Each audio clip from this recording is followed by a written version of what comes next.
Brazil যখন নতুন superstar অপেক্ষায়, তখন সান্তোসের এক কিশোরকে ঘিরে শুরু হয়েছে তুমুল আলোচনা। যে ক্লাব একদিন বিশ্বকে দিয়েছিল ফুটবলের রাজা প্লে, পরে উপহার দিয়েছিল নেইমার জুনিয়রকে, আর সেই একই ক্লাবে বেড়ে উঠেছে আরেকটি বিস্ময় বালক কাউন বাসিলে। মাত্র কয়েক বছর বয়সে যার স্কিল ভিডিও মুগ্ধ করেছে লাখো মানুষকে। তাহলে কি সান্তোস আবারও বিশ্ব ফুটবলকে উপহার দিতে যাচ্ছে নতুন এক সুপারস্টার কাউন বাসিলে? এর ফুটবল যাত্রা শুরু হয় খুব ছোটবেলায়। অন্য বাচ্চারা যখন শুধু খেলছিল, তখনই বল পায় তার অসাধারণ নিয়ন্ত্রণ, দ্রুত ড্রিবলিং আর আত্মবিশ্বাস নজর কেড়ে নেয় কোচদের। খুব অল্প বয়সেই তিনি সুযোগ পান ব্রাজিলের ঐতিহ্যবাহী ক্লাব সান্তোস এফসি এর যুব একাডেমিতে।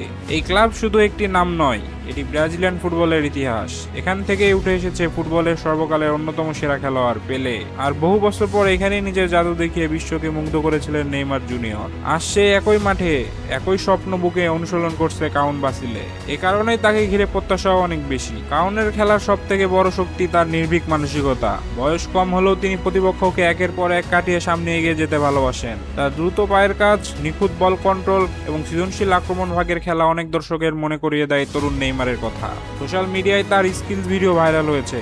অনেক ফুটবল প্রেমী তাকে ব্রাজিলের নেক্সট নেইমার বলছেন। তবে বাস্তবতা হলো, পেলে বা নেইমারের মতো কিংবদন্তি হওয়ার পথ কখনোই সহজ নয়। প্রতিভার পাশাপাশি দরকার কঠিন পরিশ্রম, ধারাবাহিকতা এবং সঠিক সময়ে নিজেকে প্রমাণ করার ক্ষমতা। একদিন সান্তোস বিশ্বকে দিয়েছিল পেলে, পরে সেই ক্লাবই উপহার দিয়েছিল নেইমারকে। এবার কি সেই ইতিহাসে নতুন অধ্যায় যোগ করবেন কাউন বাসিলে?